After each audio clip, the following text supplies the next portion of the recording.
Hello guys, अस्सलाम वालेकुम। आपको खुशामदीद है रिलैक्सेशन आईटी में। आज मैं आपको पोर्ट फॉरवर्डिंग के बारे में बताऊंगा कि पोर्ट फॉरवर्डिंग कैसे होती है।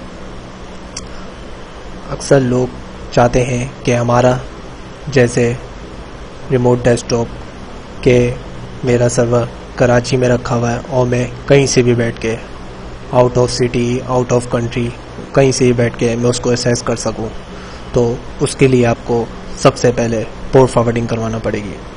और इस लेक्चर के लिए मुझे मुबीन सर ने बोला था कि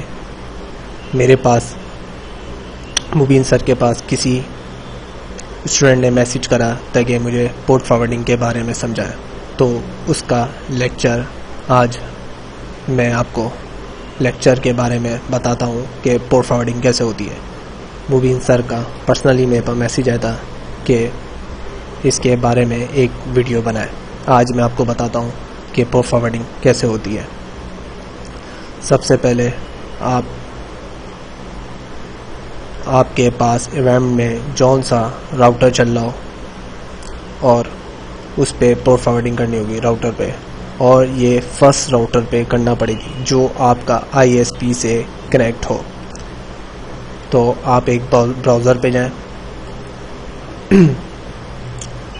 तो जो आपके राउटर की IP होगी वो आप दें। मेरे पास 192.168.2.20 ये मेरा राउटर है। उसकी ऑथेंटिकेशन आ गई।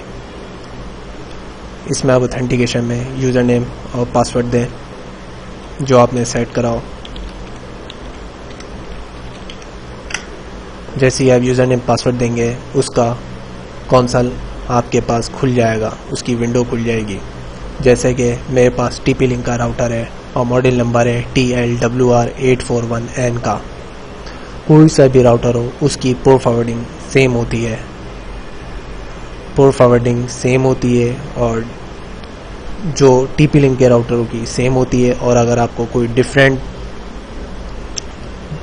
मॉडल का हो, मतलब TP-Link से हटके हो, मतलब D-Link का हो, मॉडेम हो, TP-Link के राउटर्स हो, तो उनकी ज़रा सी हटके होती है। बस थोड़ी सी फ़र्क होता है। आप फॉरवर्डिंग पे जाएं, जहाँ पे वर्चुअल सर्वर शो हो रहा होगा, पोर्ट टारगेटिंग होगी, DMZ होगा और UNP होगा। आप वर्चुअल सर्वर पे जाएं। मेरे पास जैसे दो बनी, मैं आपको डिलीट करके दोबारा से बना के दिखाता हूँ। ऐड न्यू करें और यहाँ पे कोई जिस सर्वर को आपको पोर्ट फॉरवर्डिंग करनी हो, मसलन मैं आपको बताता हूँ RDP की 3389 ये RDP की पोर्ट है। और कोई सा भी सर्वर चल रहा हो आपका जिसको आप चाहते हैं कि मैं कहीं से ही बैठ के उसका RDP सेशन ले सकूं, तो आपको उसके लिए उसकी IP देनी होगी सर्वर की। मेरे पास इस तरह का कोई सर्वर में नहीं है, मैं ऐसी एक IP दे रहा हूँ। आप IP दे दें और ये प्रोटोकॉल है, इसको ऑल ही ले लें। TCP और UDP ये खुद ही डिफाइन कर लेगा। आप ऑल पोर्ट दे दें। स्टेटस में अनलेबल कर दें, इसको सेव कर दें। इसको जैसे ही सेव करेंगे ये आपका वर्चुअल सर्वर का एक रूल बन जाएगा। और आप क्लाइंट साइड से आप किसी भी हो तो वहाँ से कैसे करेंगे मैं आपको इसका तरीका बताता हूँ।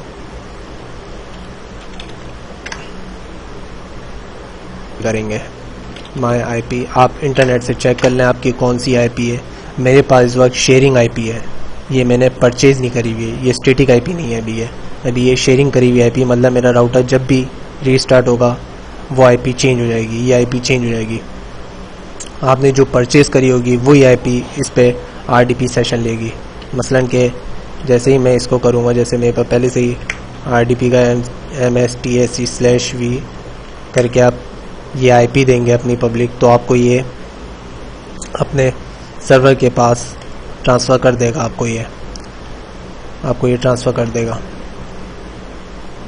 सर्वर को ट्रांसफ़र कर देगा। और आपको अगर फाइल सर्वर की, मसलन जैसे आप चाहते हैं कि फाइल सर्वर, अक्सर यूज़र चाहते हैं कि हम घर से ही बैठ के इसको एक्सेस करें, आप चाहते हैं कि यूज़र घर पे भी बैठ के एक्सेस कर सकें, फाइल सर्वर को अपना डेटा सेव कर सकें, तो आपको उसकी पोर्ट फॉरवर्डिंग ये करवाना पड़ेगी। हमेशा पोर्ट की पोर्ट फॉरवर्डिंग होती है, जो क्योंकि बैकग्राउंड में पोर्ट्स चलती हैं। 445 ये SMP प्रोटोकॉल की पोर्ट है 445, और जो आपकी IP होगी फाइल सर्वर की, वो IP डिफाइन कर दें आप और सेव कर दें। ये सेव करेंगे तो ये आपके पास एक और रूल अप्लाई हो जाएगा, और आप क्लाइंट साइड से आपको UNC पाथ देना पड़ेगा, और IP जो देंगे आप पब्लिक IP देंगे, मतलब स्टैटिक IP देंगे जो आपको ISP ने प्रोवाइड करी हुई होगी, वो IP आप देंगे इधर। और जैसे ही ओके करेंगे वो आपको अपने सर्वर पे भेज देगा, और जैसे उसको आपने ऑथेंटिकेशन देनी होगी वैसे ही उसके पास राइट्स आएंगे कहीं से बैठ के। और अगर आपको किसी भी चीज़ के बारे में आपको पोर्ट जाननी हो तो आराम से आप जान सकते हैं इंटरनेट से। ये कोई मुश्किल काम नहीं है। आप चाहते हैं कि मैं RDP की पोर्ट, रिमोट डेस्कटॉप की पोर्ट क्या होती है, तो आप RDP पोर्ट नंबर देंगे तो आपके सामने RDP की पोर्ट नंबर ले आएगा। जैसे कि मेरे पास ये लेकर आ गया सर्च करके 3389।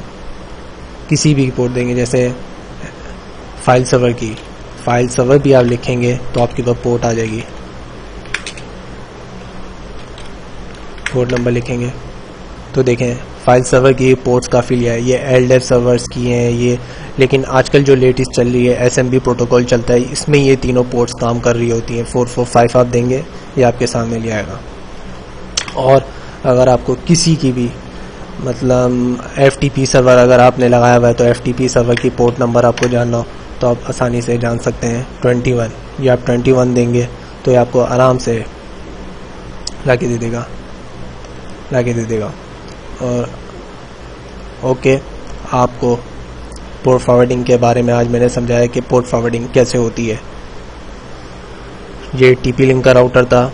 TP-Link के राउटर में आई थिंक सो सब में ही सेम होता है जहाँ तक मैंने चेक करा है, क्योंकि मैं जिस कंपनी में वहाँ पे भी TP-Link के राउटर चलते हैं तो उनमें सब में एक ही तरह की पोर्ट फॉरवर्डिंग होती है। अगर मेरी वीडियो आपको अच्छी लगी है तो लाइक करें और सब्सक्राइब करें। बहुत बहुत शुक्रिया।